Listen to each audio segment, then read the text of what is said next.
Saludo cordial, Padre Francisco Kendo. Hoy estamos aquí desde el bellísimo tabernáculo de la parroquia San Benito en Bogotá. Domingo 21, el Evangelio que se nos propone es Juan capítulo 6, versículos del 60 al 69. Por eso muchos de sus discípulos cuando oyeron esto dijeron: dura es esta palabra, ¿quién puede escucharla? Pero Jesús, sabiendo en su interior que sus discípulos murmuraban por esto, les dijo: esto os escandaliza, pues si vierais al Hijo del Hombre ascender a donde estaba antes, el Espíritu es el que da vida, la carne para nada aprovecha. Las palabras que yo os he hablado son espíritu y vida, pero hay algunos de vosotros que no creen. Porque Jesús sabía desde el principio quiénes eran los que no creían y quién era el que lo iba a traicionar. Y decía: por eso os he dicho que nadie puede venir a mí si no se lo ha concedido el Padre. Como resultado de esto, muchos de sus discípulos se apartaron y ya no andaban con él. Entonces Jesús dijo a los 12: ¿acaso queréis vosotros iros también? Simón Pedro le respondió: Señor, ¿a quién iremos? Tú tienes palabras de vida eterna, y nosotros hemos creído y conocido que tú eres el Santo de Dios. El texto puede dividirse en dos partes. La primera, la reacción de los discípulos a la propuesta de Cristo, versículos 60 a 66. Y la segunda, la reacción de la comunidad de los 12 a la propuesta de Jesús, versículos 67 a 69. Para entrar en contexto, el texto contiene la sexta y séptima parte del discurso del pan de la vida, que son su parte conclusiva. Jesús ha dejado claro a sus discípulos que deben comer su carne y beber su sangre para tener la vida. La comunión corporal con Él es base para la plena comunión personal, fuente de vida, es decir, de gracia y salvación. La palabra eterna se ha encarnado y es mediante su cuerpo que participamos de su vida divina. Pero sus discípulos encuentran la propuesta de Cristo inaceptable. Scleros est in ho logos utos. Dura es esta palabra, ¿quién puede escucharla? Versículo 60. Propongo dos ideas para nuestra reflexión. La primera, la gran crisis de Cafarnaúm. La primera gran crisis de la comunidad de Jesús, según el Evangelio de Juan, es una crisis eucarística. La crisis es provocada por la exigencia de Jesús de creer y recibir la Eucaristía como su cuerpo y su sangre. Mi carne es verdadera comida y mi sangre es verdadera bebida. Juan 6:55. Esa frase es uno de los elementos que excluye que la Eucaristía sea un símbolo, porque el adjetivo verdadero, en griego aletes, repetido 2 veces, excluye cualquier reducción de la Eucaristía a mero símbolo. Otro elemento que excluye que la Eucaristía sea reducida a un símbolo es el verbo masticar, en griego el verbo trogo, que usa el Evangelio según San Juan en los versículos 54, 56, 57 y 58. El verbo que significa masticar, triturar con los dientes, y que por tanto hace referencia al realismo de comer la carne y beber la sangre de nuestro divino Señor mediante la Eucaristía. Pero un tercer elemento que excluye que la Eucaristía se pueda reducir a mero signo, símbolo, es precisamente la crisis. Si sus discípulos hubiesen comprendido que la Eucaristía no era más que un símbolo, que Cristo estaba hablando figuradamente o simbólicamente, pues no hubiese habido crisis ninguna. Nadie se hubiese escandalizado de las palabras de Cristo si hubiesen comprendido que hablaba figurada o simbólicamente.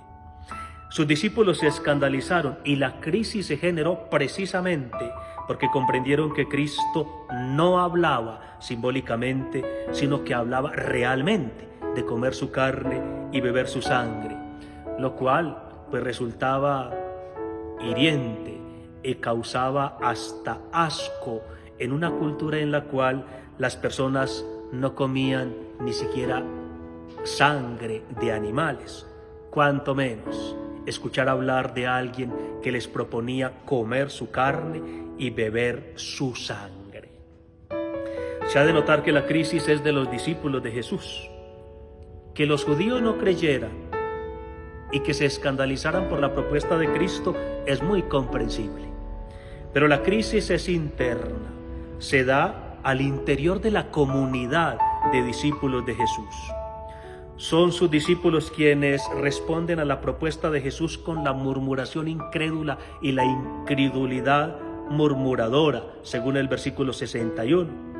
Por ello Jesús les dice: cuando veáis al Hijo del Hombre subir a donde estaba antes, es decir, el Señor les dice: si les cuesta creer a mi propuesta de comunión, ahora que estoy en medio de ustedes y que me pueden ver, cuánto más les será difícil creer cuando resucitado yo haya vuelto al cielo y ya no me puedan ver. El Divino Maestro pues diagnostica un déficit de fe en sus discípulos, pues la no aceptación de la Eucaristía indica un déficit de fe en el discípulo de Jesús. Jesús afirma que su propuesta eucarística y la fe en la Eucaristía como respuesta son obra del Espíritu, hacen parte de la actividad vivificadora del Espíritu Santo, pues es el Espíritu el que da la vida. Το νεύμα εστίν τόσο ποϊούν. El Espíritu es el que da la vida. Así como el Espíritu vivifica mediante la palabra, pues las palabras de Jesús son Espíritu y vida, el Espíritu vivifica también mediante la Eucaristía. Como escribió San Efrén, padre de la Iglesia, el que come la Eucaristía come fuego y Espíritu Santo. No hay palabra inspirada sin el Espíritu Santo, y no hay Eucaristía sin el Espíritu Santo. Ambas son obra del Espíritu vivificador. Pero para acoger esta acción del Espíritu es necesaria la fe. Y el Divino Maestro denuncia en el versículo 64, hay entre vosotros algunos que no creen. Al interior de su comunidad de discípulos el Señor encuentra incredulidad frente al don sublime de la Eucaristía. En el versículo 64, curiosamente, tenemos la primera mención del traidor en el Evangelio según San Juan. Dice el Evangelio que Jesús sabía quién era el que lo iba a entregar. Es curioso que esta primera mención del traidor en el Evangelio según San Juan esté en un contexto de incredulidad frente a la Eucaristía, como si la falta de fe en la Eucaristía fuese ya una traición a Cristo y a su propuesta. Quien no cree en la Eucaristía propuesta por el Hijo no solo se caracteriza por un déficit de fe en la acción del Espíritu que vivifica mediante la Eucaristía, sino que también carece de la atracción del Padre, quien concede la gracia de venir a Jesús. Versículo 66. Solo le queda como camino la deserción traidora y la traición desertora. Desde entonces muchos de sus discípulos se volvieron atrás y ya no andaban con Jesús. Versículo 66. Segunda idea, la confesión de Pedro. De los 5,000 seres humanos que habían sido alimentados mediante la multiplicación de los panes, según Juan 6:10, quedaron 12 personas. Qué dolor tan crítico, qué crisis tan dolorosa.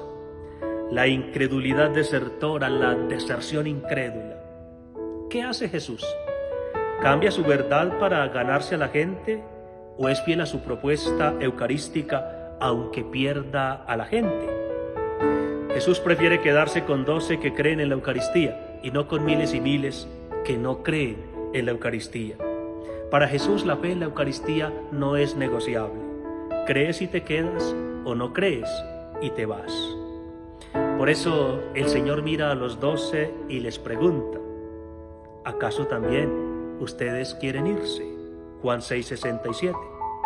Es decir, ¿tampoco ustedes creen en la Eucaristía? Pedro responde en nombre de los 12: ¿a quién vamos a ir? Tú tienes palabras de vida eterna y nosotros creemos y sabemos que tú eres el Santo de Dios. versículos 69 y 70. Pedro confiesa a Cristo como la revelación definitiva de Dios, el Dios encarnado, gracias al cual la antigua Torá o ley ha quedado superada.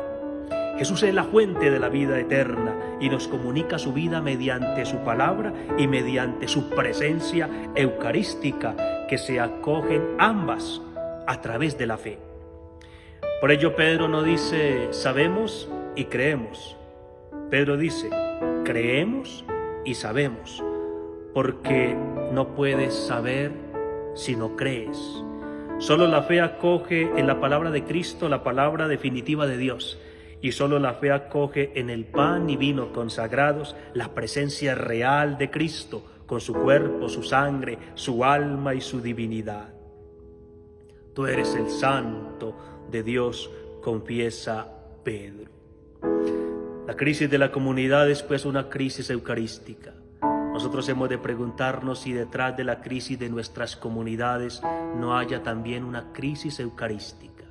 Si nosotros en verdad creemos que en la Eucaristía recibimos la carne y la sangre de Cristo, ningún católico faltaría a su misa dominical. Si en verdad nosotros creemos que en la Eucaristía está presente Cristo, ningún sagrario viviría desolado. Tendríamos hambre de Eucaristía. Que la Santísima Virgen María, dichosa porque ha creído, mantenga firme y sólida nuestra fe en el don de los dones, que es Cristo Eucaristía. San Ignacio de Antioquía, discípulo, alumno del apóstol San Juan, en su carta a los Efesios escribió: partiendo el único pan, que es remedio de inmortalidad, antídoto para no morir, sino para vivir siempre en Cristo Jesús. Ese único pan que partimos es el don precioso de la Eucaristía, de la cual dice el Señor: mi carne es verdadera comida y mi sangre es verdadera bebida. Gracias por compartir el video y buen domingo para todos.